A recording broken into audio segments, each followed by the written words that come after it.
Do you see closed doors as roadblocks, or do you see them as God's redirection for you? When we were opening a business in 2009, we were devastated and disappointed when instead of opening a business, we found ourselves in more than almost $200,000 in debt that we needed to pay in 5 years.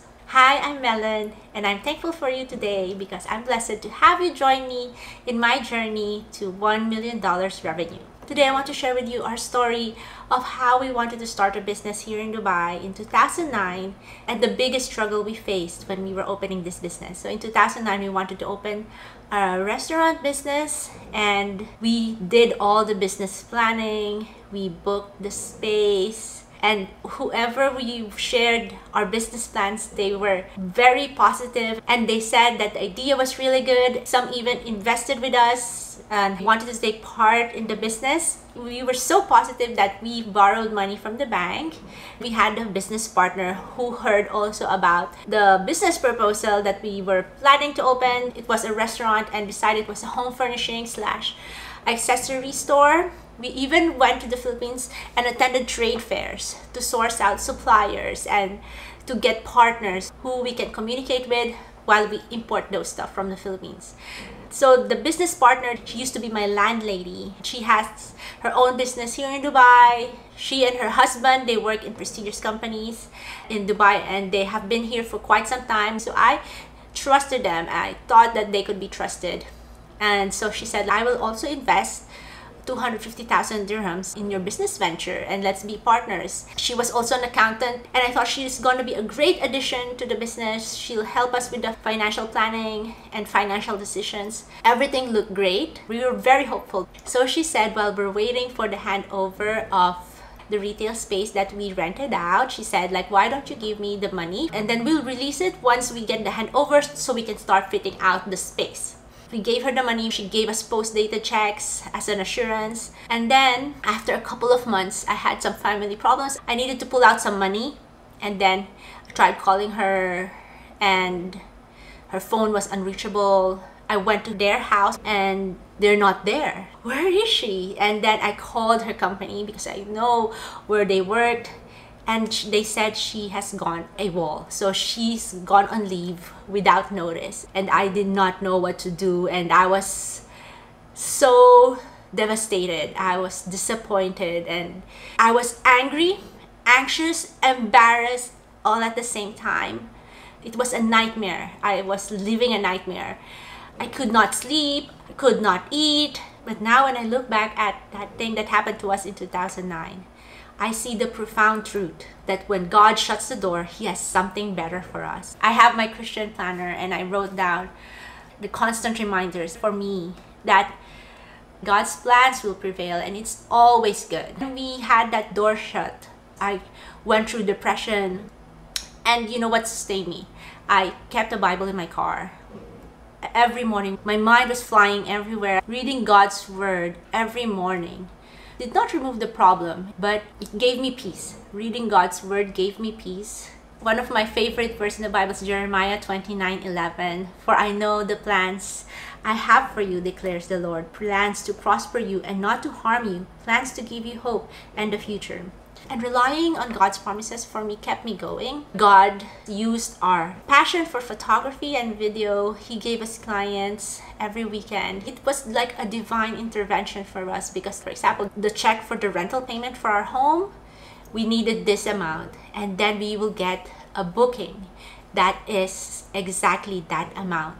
God's plan is always better than our plan. According to Proverbs 19:21, many are the plans in a person's heart, but it is the Lord's purpose that prevails.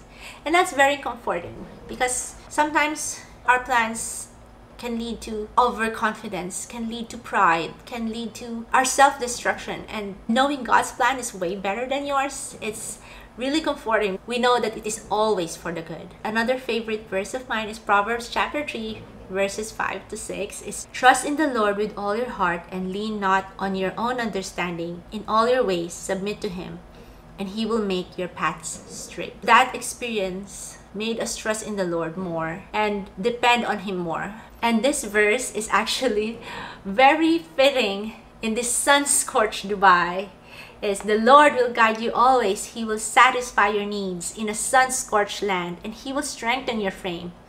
You will be like a well-watered garden, like a spring whose waters never fail. Knowing that you can trust on God always is very comforting. When I look at the bigger picture right now, I'm so thankful because the Melrish studio, Melrish won't be here right now if we did not face that challenge. It can be disheartening, confusing, and disappointing and depressing, all the negative feelings that comes with rejection. But here are some practical ways that you can apply God's word in your life. The first one is seek God's guidance. And how do you do that? Be in constant prayer. Turn to God in prayer, not only when you're in trouble, not only when you have problems, but always. Jeremiah 33 verse 3 says, "Call to me and I will answer you and tell you great and unsearchable things you do not know." This is also a testament in my life. And it has happened not only once, but many times in my life. I don't have a background in business. I don't have background in finance or marketing. So I constantly need God's guidance and wisdom. And whenever I pray to God with all my heart that I need wisdom on this aspect, in the middle of the night or sometimes in the early hours of morning, an idea comes to my mind and I know it's from God. And it's amazing how He keeps His word and His promises that if you call on Him and ask for wisdom, He will give it to you. The second thing is trust in God's timing. Human nature. We are always in a hurry. That's why the microwave was invented, and that's why we like instant noodles. We like fast food.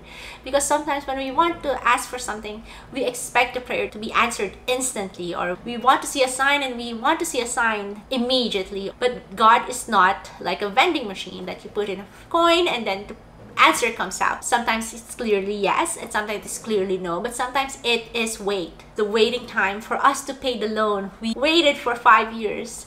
God provided us the clients. God provided a promotion for us to be able to pay the loan. It took us 5 years from the time we wanted to open a business. Psalm 27 verse 14 says, "Wait for the Lord, be strong and take heart, and wait for the Lord." Third thing for you to remember also is you should be open for redirection. So as I started this journey, documenting this journey to $1 million revenue, I said to myself, what if I don't reach the $1 million goal in a year? My goal is not to ultimately reach $1 million revenue, but my goal is to be a better leader, a better person, a better mother, a better entrepreneur, a better business person. That I can tell myself like I have improved in my marketing strategies, I have improved in my management, and I have improved in setting goals and setting a vision for the company.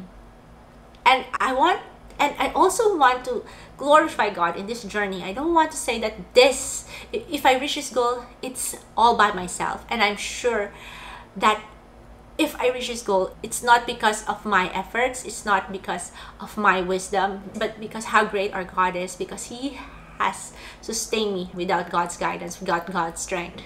Every day, I constantly seek His strength because running a business is never easy. If I don't reach this $1 million revenue goal in our business, I am open to redirection, and I know God's will be better. Even if He doesn't give me this $1 million revenue now, I know He will bless me in another way. He will guide me. He will lead me to a path that's better than my goals and my plans. Number 4, and finally, rest in God's sovereignty. Sometimes I get so stressed that I am not meeting my goals. We are not reaching our targets. This year, we started with a very low start, and I'm sometimes filled with worry. How can I provide salaries for my team? How will we grow? How will we pay the rent? And how will we pay the utilities? But sometimes relying on God's sovereignty and trusting that He is in control, and you should have no fear. Surrendering your desires can be difficult for a lot of us.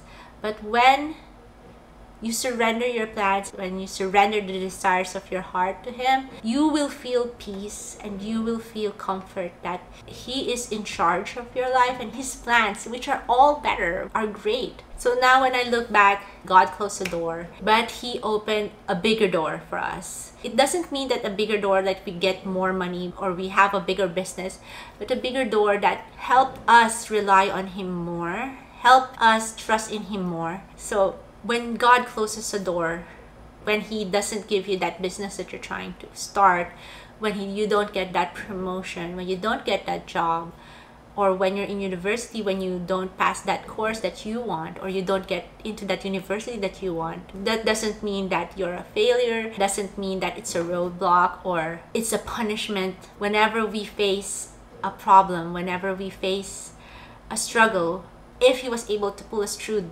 during that time, a darkest time in our life, He will be able to pull us through in any struggle and any problem we'll be facing. I hope that this episode has inspired you to face closed doors with renewed hope and understanding that God has a better plan for you. Thank you for joining us today, and thank you for joining me on my journey. And until next time, have a blessed week ahead.